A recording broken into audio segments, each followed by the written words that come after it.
अभी एक बड़ी खबर आ रही है सुप्रीम कोर्ट से। दिल्ली सरकार को दरअसल सुप्रीम कोर्ट से एक बड़ा झटका लगा है। सुप्रीम कोर्ट ने यह साफ कर दिया कि एमसीडी में पार्षद मनोनीत करने का अधिकार एलजी के पास है। इसके लिए दिल्ली सरकार की सहमति जरूरी नहीं है। तो दिल्ली सरकार के लिए जाहिर तौर पर देश की सबसे बड़ी अदालत का यह फैसला एक बड़ा झटका है। सुप्रीम कोर्ट में यह मामला पहुंचा था, सुप्रीम कोर्ट में सुनवाई हुई और सुप्रीम कोर्ट ने यह साफ कर दिया है कि एमसीडी में पार्षद मनोनीत करने का अधिकार एलजी के पास है और ऐसे में दिल्ली सरकार से इस पर किसी तरह की कोई सहमति ली जाए, इसकी कोई आवश्यकता नहीं है।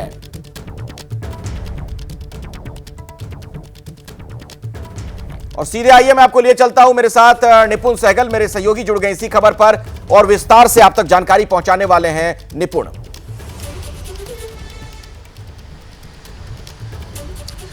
देखिए अखिलेश, दिल्ली सरकार का यह कहना था कि सुप्रीम कोर्ट पहले कह चुका है कि जमीन पुलिस ऐसे कुछ चुनिंदा मामलों को छोड़कर एलजी को सारे मामलों में दिल्ली सरकार की सलाह पर काम करना पड़ेगा या सीधे सीधे कहें सहमति से जो दिल्ली सरकार कहेगी उस पर मोहर लगानी पड़ेगी। ऐसे में एलजी को यह अधिकार नहीं है, उपराज्यपाल को अधिकार नहीं है कि वो पार्षद मनोनीत कर दें एमसीडी में।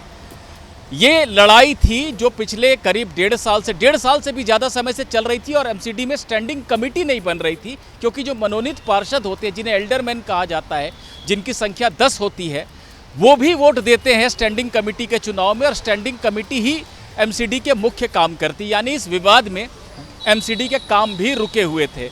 अब सुप्रीम कोर्ट ने ये कहा है कि एमसीडी का जो एक्ट है वो संसद का बनाया हुआ कानून है और जब संसद का बनाया हुआ कोई कानून होता है तो वो उसी दायरे में आ जाता है जिस दायरे में बाकी चीज़ें होती हैं, जहां पर कि एलजी दिल्ली के प्रशासक के रूप में अपने विवेक के मुताबिक काम करते हैं। यानी सीधे सीधे सरल भाषा में कहें तो 10 पार्षद यानी एल्डरमैन मनोनीत करने के लिए एलजी को दिल्ली सरकार से पूछने की कोई ज़रूरत नहीं थी।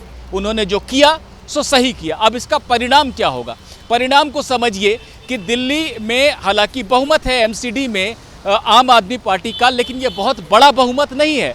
तो 10 पार्षद अगर एलजी मनोनीत करते हैं, जिसे मान्यता दे दी है, तो जब स्टैंडिंग कमेटी का चुनाव होगा तो सत्ता का संतुलन उस तरीके से एमसीडी में आम आदमी पार्टी की तरफ नहीं होगा जैसा कि हो सकता था। थोड़ी उसमें कमी आ जाएगी क्योंकि 10 पार्षद मनोनीत होंगे, जिसके बारे में इनको आशंका है कि वो आम आदमी पार्टी के पक्ष में वोट शायद नहीं देंगे। जी शुक्रिया निपुण इस जानकारी के लिए आपका। दरअसल ये पुरानी लड़ाई है अधिकारों को लेकर। अक्सर आप देखते हैं दिल्ली सरकार और एलजी के बीच एक खींचतान की स्थिति नजर आती है, लेकिन सुप्रीम कोर्ट का ये जो आदेश है आज का, ये एक बड़ा झटका है दिल्ली सरकार के लिए।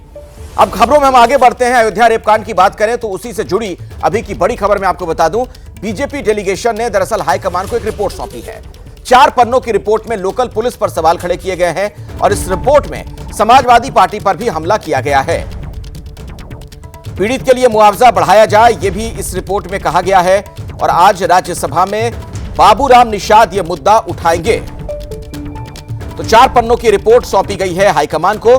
ये जो प्रतिनिधि मंडल है, बीजेपी ने इसका गठन किया था और इस पूरी घटना को लेकर जांच पड़ताल की गई है इस डेलीगेशन की तरफ से और उसके बाद 4 पन्नों की रिपोर्ट तैयार की गई। उसमें कुछ जो प्रमुख बातें हैं उनमें से एक ये भी है कि लोकल पुलिस को लेकर कुछ सवाल खड़े किए गए हैं, समाजवादी पार्टी पर भी हमला बोला गया और पीड़ित के लिए मुआवजा बढ़ाए जाने की बात इसमें कही गई है। राज्यसभा में भी यह मुद्दा उठाया जाएगा। बाबूराम निषाद इस मुद्दे को संसद के पटल पर रखने वाले हैं। और आइए सीधे मैं आपको लिए चलता हूं, संजय त्रिपाठी मेरे साथ इसी खबर पर जुड़े हुए हैं। इस रिपोर्ट में क्या कुछ प्रमुख बातें और नजर आ रही हैं संजय, अगर आप रिपोर्ट देख पाए हो? देखिए अखिलेश, इसमें ये बात पता चली है सूत्रों के हवाले से कि जो स्थानीय पुलिस थी उसमें उसकी मिलीभगत कहीं ना कहीं आरोपियों के साथ में थी और जिसके चलते ये कार्रवाई नहीं हो रही थी। काफ़ी दिन से ये पूरा का पूरा मामला पुलिस की जानकारी में था। साथ ही साथ जो प्रशासन की ओर से बात कही जा रही है, जो कल डेलीगेशन गया था उसने प्रशासन से भी बात की और समझा है कि आखिरकार ये देरी क्यों हुई, और साथ ही साथ पीड़िता के साथ जो जुल्म हुआ है, जो उसके साथ में लगातार दुष्कर्म कई महीनों तक हुआ है, जिसके चलते वो गर्भवती हुई है, उसकी पूरी रिपोर्ट सौंपी गई है और इस पूरे मामले में कार्रवाई करने की बात कही गई है। समाजवादी पार्टी भी पुलिस पर ही आरोप लगा रही है, पुलिस के अधिकारियों पर आरोप लगा रही है कि चूँकि जो मुलजिम है मोहिद खान, वो कहीं ना कहीं समाजवादी पार्टी से जुड़ा है और साथ साथ मुस्लिम है, तो इस वजह से उसका उत्पीड़न किया जा रहा है। बहरहाल योगी आदित्यनाथ को जो 3 सदस्यीय टीम गई थी कल वहाँ अस्पताल में पीड़िता से मिली थी, परिजनों से मिली थी, गांव तक गई थी, सर्किट हाउस में पत्रकार वार्ता भी की थी, उसने सारी चीज़ें समझ करके रिपोर्ट सौंप दी है और अब इस पूरे मामले को राज्यसभा से लेकर लोकसभा तक उठाया जाएगा। ठीक है संजय, मैं दोबारा लौटूंगा आपके पास, जुड़े रहिए हमारे साथ। अयोध्या रेपकांड पर अखिलेश यादव का भी बयान सामने आया है। डीएनए टेस्ट वाली डिमांड पर वो अड़े हुए हैं। डीएनए टेस्ट होना चाहिए, ये कह रहे हैं अखिलेश यादव। चुनाव से पहले बीजेपी साजिश रच रही है। ने पूरा जीवन समाजवादी आंदोलन को आगे बढ़ाने का काम किया। जनेश्वर मिर्जी उस पीढ़ी के नेता हैं जिन्होंने आजादी के बाद किसान, गरीब, मजदूर, शोषित, वंचित और हर वर्ग के लोगों को कैसे उन्हें सम्मान का जीवन जीने को मिले, उन्हें कैसे आर्थिक रूप से और सामाजिक रूप से सम्मान दिलाने का काम करें। समाजवादी सिद्धांतों को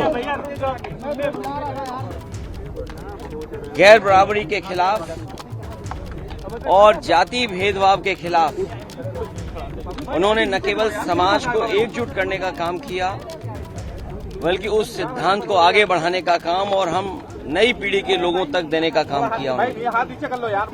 उनका जीवन भर संघर्ष रहा और जब कभी भी वो सरकार में ऊंचाई पर पहुंचे, उन्होंने अपने जीवन का सादा जीवन और अपना व्यवहारिक जीवन जो सब लोगों को जोड़ के रखते थे, कभी नहीं दूर किया।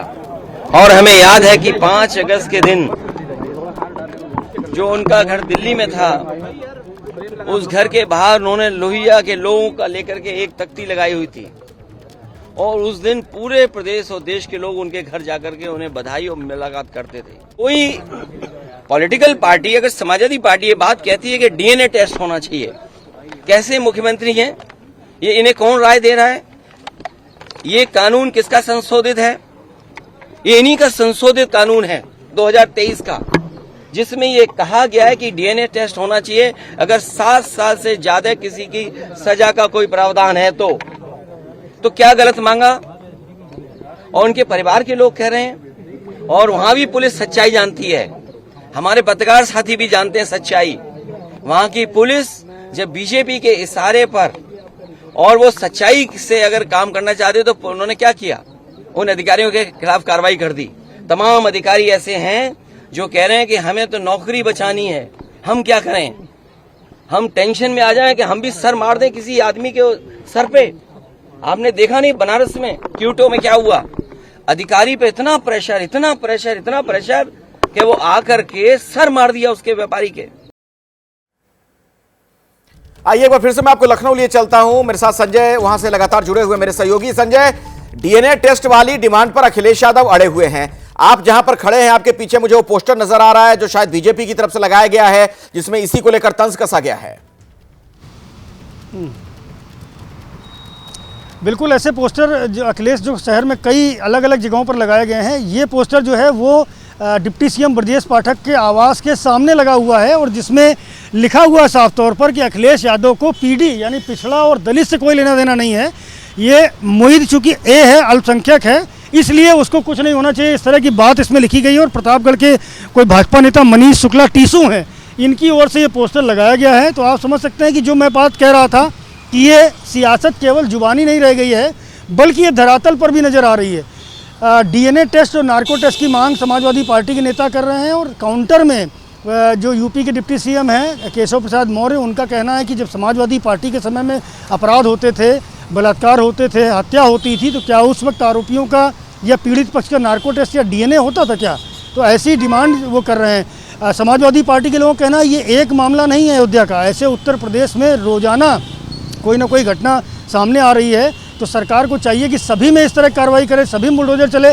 तो बहरहाल ये पूरा मसला जो है वो कहीं ना कहीं उत्तर प्रदेश की राजनीति के इर्द गिर्द घूम रहा है, क्योंकि समझने वाली बात ये है, अयोध्या से समाजवादी पार्टी चुनाव जीती है, ये उसके लिए उत्साहित करने वाली बात है। और चूंकि मिल्कीपुर में अब बाई इलेक्शन होना है, मिल्कीपुर से अयोध्या प्रसाद विधायक थे, अब उस सीट पर बाई इलेक्शन होना है, तो ये सियासी जो घटनाक्रम है, ये आरोप प्रत्यारोप का दौर जो है ये लगातार चलता रहेगा। चूंकि उपचुनाव की डेट मैं इस पे आता हूं संजय, मैं आऊंगा, लेकिन दर्शकों को जरा मैं बताना चाहता हूं कि अयोध्या रेप कांड पर सांसद अवधेश प्रसाद का भी बयान सामने आया। उन्होंने कहा कि गलती की कोई माफी नहीं, इंसाफ होना चाहिए, पीड़ित परिवार से जल्द मिलने जाएंगे।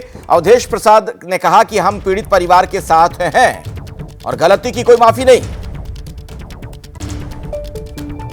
घटना बहुत ही दर्दनाक है, शर्मनाक है। माइक पीछे कर लो इंडिया। दर्दनाक है, शर्मनाक है। बेटी किसी की भी हो, उसका सम्मान हम सबको करना चाहिए। समाजवादी पार्टी अभियुक्त के पास पीड़िता के साथ समाजवादी पार्टी पूरी तरह से खड़ी है। आप मुलाकात से और जहां तक सवाल है वो निषाद बिरादरी की, हमारे नेता दुनिया में नहीं है, माननीय मुलायम सिंह यादव, उन्होंने पूरन देवी निषाद बिरादरी की थी, उनको नरक से लाकर, जेल से लाकर और देश की सबसे बड़ी पंचायत में भेजा था और निषाद का सम्मान किया था पूरे देश में। समझ गए कि नहीं? सर आप पीड़िता से कोई मुलाकात या बात हुई? पीड़िता से मुलाकात के बाद नहीं, मेरी कोई बात नहीं। जाएंगे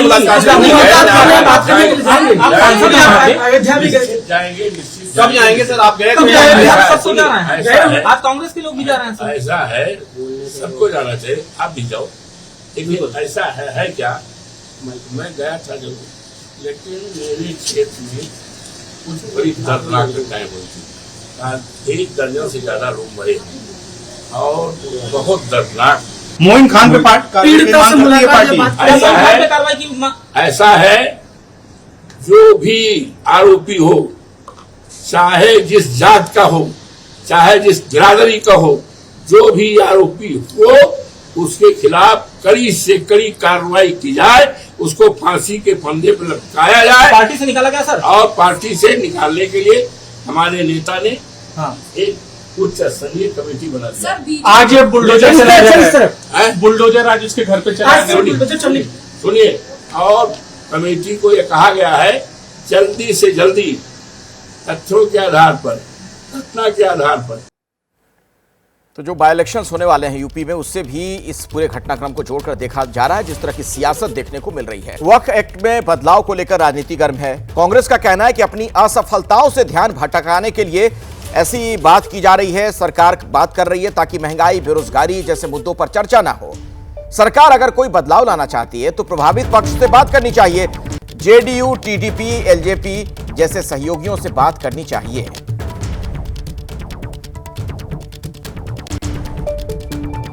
केंद्र सरकार वक्फ अधिनियम में संशोधन बिल लेकर के आने वाली है। इस पर हमारे साथ बात करने के लिए मौजूद हैं कांग्रेस सांसद प्रमोद तिवारी जी। प्रमोद जी, वक्फ की शक्तियों को लिमिट करने के लिए केंद्र सरकार जल्दी संसद में बिल लेकर के आएगी, क्या सपोर्ट करेंगे? देखिए, जब सत्र शुरू हुआ था, हमारी कार्य मंत्रणा समिति की बैठक हुई थी, उसमें वक्फ बोर्ड में संशोधन का कोई प्रस्ताव पर सरकार लाना चाहती है तो उसे चाहिए जिनके लिए ला रही है उस समुदाय के लोगों से, उनके नेताओं से, उनके प्रतिनिधियों से वार्ता करें। फिर जिस बैसाखी पे खड़ी है, जेडीयू, तेलुगु देशम, लोजपा, इनसे बात करें। फिर अगर सदन में लाना है तो विपक्ष के सामने प्रस्ताव लेकर आए, हमसे चर्चा करें। अभी तो सिर्फ मीडिया में देख रहा हूं, तो ये तो अपनी असफलताओं से ध्यान हटाने के लिए है।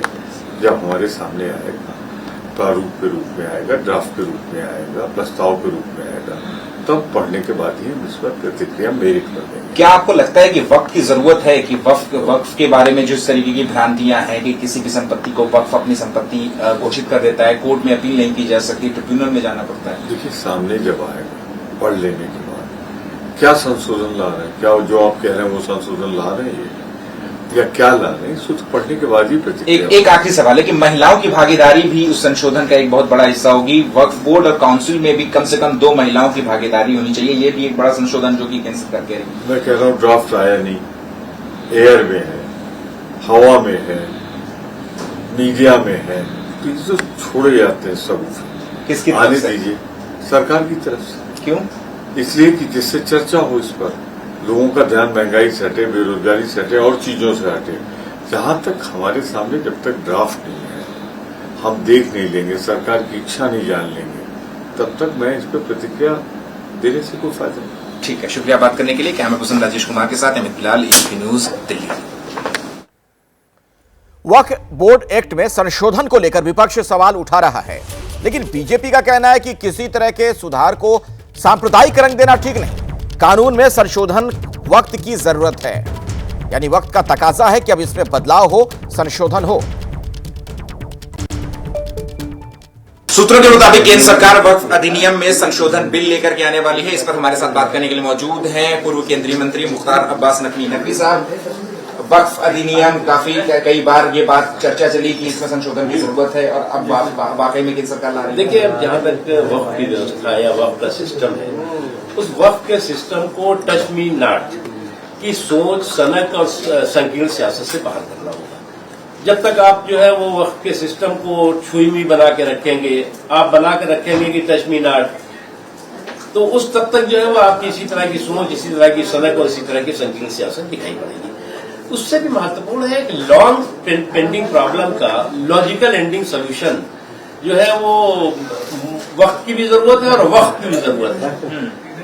इससे पहले कई बार कोशिशें हुई, कई बार प्रयास किए गए, लेकिन जो है वो बीमारी का इलाज होने के बजाय वो लाइलाज बीमारी बनती गई। इसलिए मुझे लगता है कि अगर सरकार इस दिशा में कोई कदम आगे बढ़ा रही है तो वो स्वागत योग्य है, और उसको हमें पॉजिटिव और कंस्ट्रक्टिव नजर से देखने की जरूरत। अभी तो सिर्फ संशोधन की बात ही है और इस पर सियासत जो है वो शुरू हो गई है। ऑल इंडिया में हो गया, वैसी लोगों की आदत है कि हर समावेशी सुधार पे, हर संवैधानिक सुधार पर सांप्रदायिकवाद, तो ये तो उनकी आदत बन गई है। एक आखिरी सवाल है कि क्या आपको लग रहा है कि ये वक्त की जरूरत है कि वक्फ बोर्ड में वाकई में जो भ्रांतियां हैं कि वो किसी भी संपत्ति, देखिए, इस लॉन्ग पेंडिंग प्रॉब्लम का लॉजिकल एंडिंग सोल्यूशन जो है वक्त की भी जरूरत है और वक्त की भी जरूरत है। ठीक है, कैमरा पर्सन राजेश कुमार के साथ अमित लाल, एबीपी न्यूज, दिल्ली। तो मुख्तार अब्बास नकवी को आपने सुना, उनका यह कहना था कि विपक्ष के लोग दरअसल इस एक्ट को टच मी नॉट बनाकर रखना चाहते हैं। वक्त की जरूरत है कि इसमें बदलाव हो। और अभी की बड़ी खबर शेयर बाजार से है। आज शेयर बाजार में भारी गिरावट दर्ज की गई है। सेंसेक्स करीब 2400 अंक नीचे है, निफ्टी भी करीब 750 अंक नीचे है। दरअसल आज बाजार गिरावट के साथ ही खुला, और अभी की बड़ी खबर यह कि इसमें एक बार फिर से गिरावट दर्ज की गई है। सेंसेक्स अभी 2400 अंक नीचे कारोबार कर रहा है, जबकि निफ्टी भी करीब 750 अंक नीचे है। तो निफ्टी और सेंसेक्स दोनों में गिरावट का रुख देखने को मिला है। आज शेयर बाजार धड़ाम, निफ्टी में 750 अंकों की अब तक गिरावट दर्ज की गई है, जबकि सेंसेक्स 2400 अंक नीचे। आज गिरावट के साथ ही दरअसल बाजार खुला और उसके बाद से ही यह गिरावट का रुख कायम है। शेयर बाजार से अभी की बड़ी खबर आ रही है, भारी गिरावट देखने को मिली है शेयर बाजार में। कुछ इसके पीछे अंतर्राष्ट्रीय परिस्थितियां भी जिम्मेदार बताई जाती हैं, अमेरिका के जो आर्थिक हालात हैं, लेकिन कुछ एक्सपर्ट्स का यह भी मानना है कि भारत के लिए दरअसल यह बहुत ज्यादा चिंता की बात नहीं है शेयर बाजार के जो हालात हैं। तो शेयर बाजार से जैसे ही कुछ और अपडेट आएगा आप तक हम जानकारी पहुंचाएंगे, लेकिन फिलहाल अब बात कर लेते हैं। आप देख रहे हैं आधे हिंदुस्तान में जल तांडव की स्थिति नजर आ रही है।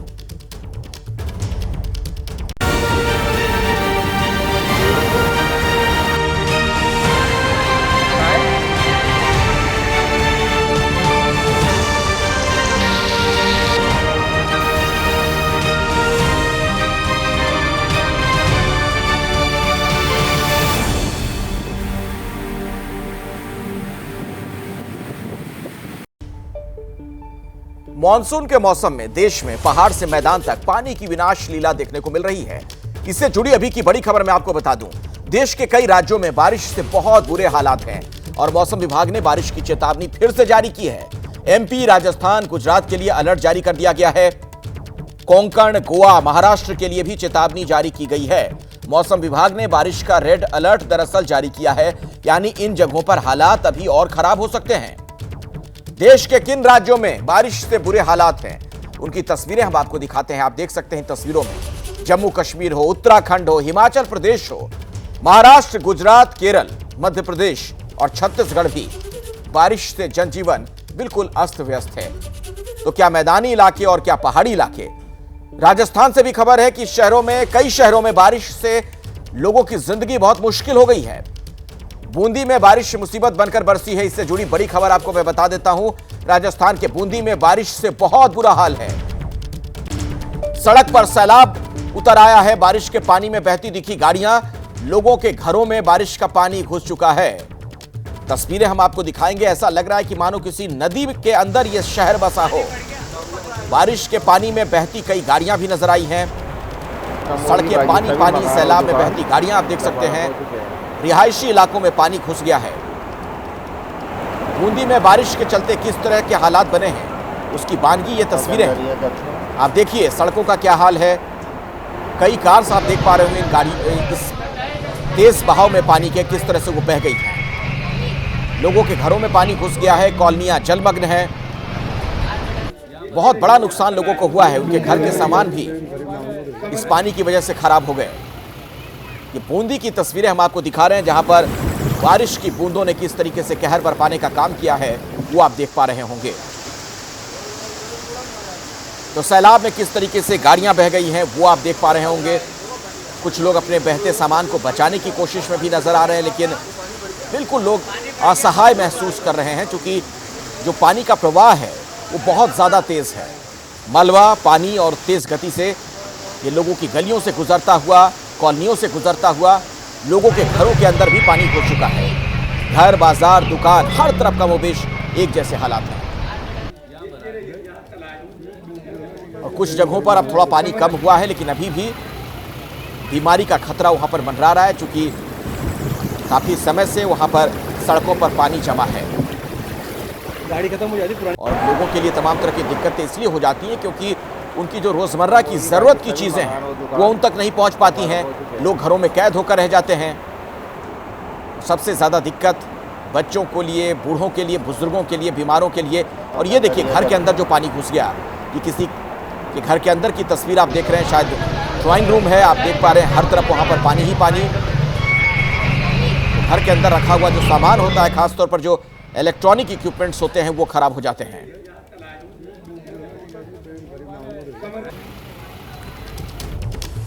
उत्तराखंड के केदारनाथ से भी एक खबर आ रही है, हालांकि थोड़ी राहत वाली बात है।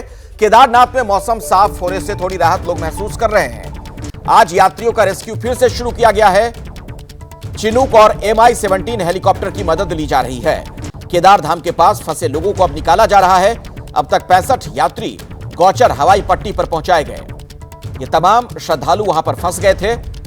खराब मौसम की वजह से वहां पर राहत और बचाव के काम को भी रोकना पड़ा था, लेकिन आज एक बार फिर से रेस्क्यू ऑपरेशन को शुरू किया गया। केदारनाथ धाम में आई त्रासदी के बाद आज सोमवार को चिनूक हेलीकॉप्टर की गोचर हवाई पट्टी से लैंडिंग हुई केदारनाथ धाम के लिए, और 2 चक्कर अभी तक चिनूक यहां से लगा चुका है और करीबन 65 तीर्थ यात्रियों को केदारनाथ धाम से लाने का कार्य अब तक हो चुका है। आप ठीक सामने देख सकते हैं जहां चिनूक हेलीकॉप्टर अभी यहां पे कुछ देर के लिए विश्राम कर रहा है और फिर दोबारा से यहां से फिर से केदारनाथ धाम की लैंडिंग हुई। और साथ ही साथ देख सकते हैं कि जो तीर्थ यात्री केदारनाथ धाम से आए हैं उनके लिए यहाँ पर रहने से लेकर कह सकते हैं कि खाने पीने की व्यवस्था भी आर्मी के जवानों से लेकर अन्य स्थानीय जो लोग हैं वे कर रहे हैं। साथ ही साथ प्रशासनिक अमला भी यहाँ पे मौजूद है इन यात्रियों की सेवा को लेकर। खासतौर पर कह सकते हैं कि राज्य सरकार और प्रशासनिक के तौर पर, प्रशासनिक स्तर पर जो तीर्थ यात्री केदारनाथ धाम से पहुंच रहे हैं उनके लिए व्यवस्थाएं जुटाई जा रही हैं। साथ ही साथ यहाँ से उनको उनके घर के लिए, गंतव्य के लिए भेजा जा रहा है। हमारे साथ चिनूक हेलीकॉप्टर के विंग कमांडर सर मौजूद हैं, उनसे जान लेते हैं कि अब तक उनके सामने क्या चुनौती रही, क्योंकि काफ़ी समय से मौसम भी खराब था। तो अब आज सुबह उन्होंने यहाँ से केदारनाथ धाम के लिए उड़ान भरी है, तो क्या कुछ कैसा रहा सर बताइए। आज सुबह 3 दिन बाद आज सुबह ही मौसम खुला था, तो जैसे ही मौसम खुला चिनूक के साथ हमने सॉर्टीज़ की हैं 2। अभी फिर से केदारनाथ में मौसम फिर से डाउन हो गया है, तो जैसे ही मौसम खुलता है हम लोग फिर से तैयार हैं और शटल्स करने के लिए। अभी 2 ही शटल हुई हैं और जैसे जैसे मौसम खुलता है और शटल्स होती जाएंगी। सर आपने केदारनाथ धाम में लैंडिंग की, तो कैसा नज़ारा वहाँ पर आप देख रहे हैं? नहीं, वहाँ पर नज़ारा, वहाँ पर रेस्क्यू टीम्स काफ़ी पहुँच गई हैं, एडमिनिस्ट्रेशन का भी काफ़ी अच्छा हाथ है। जब तक आखिरी बंदा वहाँ से नहीं निकल जाता है तब तक all efforts will continue from Indian air force. यहाँ पल पल में मौसम बदलता है, पल पल में परिवर्तन होता है, क्या कुछ कहेंगे? हाँ, यहाँ पर मौसम काफ़ी किसी की कोई भी इसको प्रेडिक्ट नहीं कर सकता है मौसम को। यहाँ पर मौसम काफ़ी जल्दी और काफ़ी तेज़ बदलता है। सुबह मौसम खुला था, हाउएवर जब हमने दूसरी शटल की तब मौसम डाउन होने लग गया है। अभी वहाँ से न्यूज़ आई है कि वहाँ मौसम फिर से पूरा पैक हो गया है। बाकी सिविल हेलीकॉप्टर्स भी वहाँ ऑपरेट कर रहे हैं 3, और हमारा V5 भी ऑपरेट कर रहा है गुप्तकाशी से। तो तीनों हेलीकॉप्टर्स आपस में मौसम के अपडेट शेयर कर रहे हैं, और जैसे ही मौसम खुलता है फिर से एक शटल की जाएगी। और उत्तराखंड के रुद्रप्रयाग से आपको दीपक रावत मेरे सहयोगी नजर आ रहे हैं, जो लगातार इन इलाकों का दौरा कर रहे हैं। वहां पर क्या वस्तु स्थिति है, ग्राउंड जीरो पर क्या हकीकत है, हर तस्वीर आप तक पहुंचाते हैं वो। दीपक, अभी क्या अपडेट और मिल पा रहा है आपको? उत्तराखंड में इस वक्त क्या स्थिति नजर आ रही है? अखिलेश, आज सुबह ही लगातार चिनूक और MI-17 के जरिए लोगों को निकालने की कोशिश की गई, जैसा हम अभी रिपोर्ट में भी दिखा रहे थे। लेकिन इस वक्त की स्थिति ये है, देखिए मौसम बदल चुका है, आसमान में बादल छाए हुए हैं, और ये वजह है कि जो MI-17 आप देख रहे हैं ये अभी खड़ा है, ये अभी केदारनाथ की तरफ नहीं जा पा रहा है। और लगातार कोशिश सुबह से ये की गई MI-17 और चिनूक की मदद से कि वहाँ पर फंसे जितने ज़्यादा लोग हैं उनको जल्द से जल्द नीचे लाया जा सके, क्योंकि 5 दिन से ज़्यादा का वक्त हो चुका है और लोग इंतज़ार कर रहे हैं कि वो अपने परिजनों तक पहुंचे, क्योंकि कई लोग हैं जो परेशान हैं, नीचे इंतजार कर रहे हैं कि उनके परिजन जो ऊपर फंस गए हैं वो सुरक्षित है भी नहीं, क्योंकि कईयों से बात भी नहीं हो पा रही है। तो ऐसे में इन MI-17 और चिनूक की मदद से लगातार लोगों को लाने का काम शुरू जो हुआ था वो इस वक्त रुक गया है, क्योंकि मौसम इस इलाके में बहुत जल्दी करवट बदलता है। लेकिन कोशिश ये की जा रही है, बाकी जो सिविल हेलीकॉप्टर्स हैं उनकी मदद से करीबन 6 हेलीकॉप्टर ऐसे लगाए गए हैं जो कि अलग अलग हेलीपैड तैयार किए गए हैं। सिर्फ एक जगह पर हेलीपैड नहीं है, केदारनाथ के नीचे भी अगर आप बात करें तो लिंचोली के पास हेलीपैड तैयार किया गया, भीमबली के पास हेलीपैड तैयार किया गया है, चीड़वासा के पास हेलीपैड तैयार किया गया है। तो इन जगहों पर जो सिविल हेलीकॉप्टर्स हैं उनकी मदद से लोगों को लाया जा रहा है। हालांकि उसकी कैपेसिटी कम होती है और ये MI-17 और चिनूक की कैपेसिटी ज्यादा होती है। ऐसे में अगर ये उड़ान भर पाए तो ये ज्यादा लोगों को अपने साथ नीचे ला पाएंगे, क्योंकि अभी ठीक है दीपक, जिन इलाकों में आप पहुंच रहे हैं बहुत दुर्गम इलाके हैं और मौसम के लिहाज से बात की जाए तो परिस्थितियां अनुकूल नहीं है, तो आप भी अपना ख्याल रखते हुए ये रिपोर्ट दर्शकों तक पहुंचाते रहिए। अब राजस्थान के जोधपुर का मैं रुख करना चाहूंगा। यहां भावी में पानी में डूबा हुआ है रेलवे ट्रैक, ट्रैकमैन की सूझबूझ से एक हादसा टला है। ट्रैक धंसने से बिलाडा जोधपुर पैसेंजर ट्रेन रद्द। ट्रैकमैन ने यहां पर सूझबूझ दिखाई है और इस वजह से एक बड़ा हादसा टल गया। ये तस्वीरें आप देख रहे हैं, ये रेलवे ट्रैक है, ये कोई नदी नहीं है जहां पर आप देख रहे हैं हर तरफ पानी ही पानी। जहां से ट्रेन गुजरती है वहां का क्या हाल है वो तस्वीर आपके सामने है।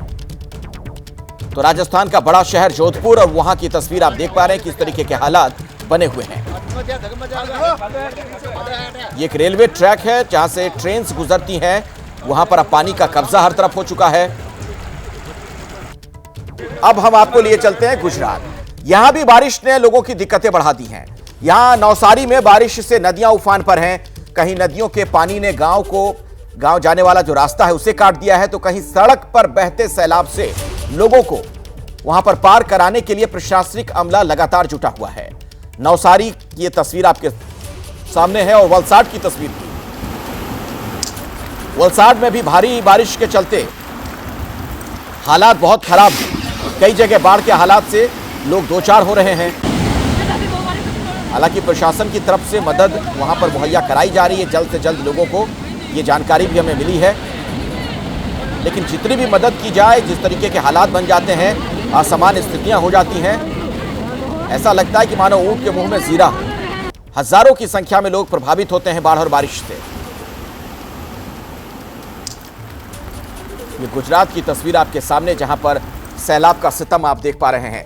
और मानसून की बाढ़ पहाड़ों पर भी खूब पड़ी है। हिमाचल प्रदेश में अलग अलग जगहों पर बादल फटने की घटनाएं फिर से सामने आई। 1 अगस्त को शिमला के रामपुर के समेज गांव में बादल फटा था, जिससे जुड़ी बड़ी खबर। हिमाचल प्रदेश के शिमला से रामपुर के समेज गांव में रेस्क्यू ऑपरेशन जारी है।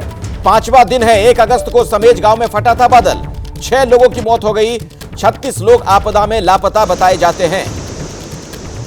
तो ऐसे कई लोग हैं, 36 के आसपास उनकी संख्या बताई जा रही है, जिनके बारे में अब तक कोई जानकारी नहीं मिल पाई है।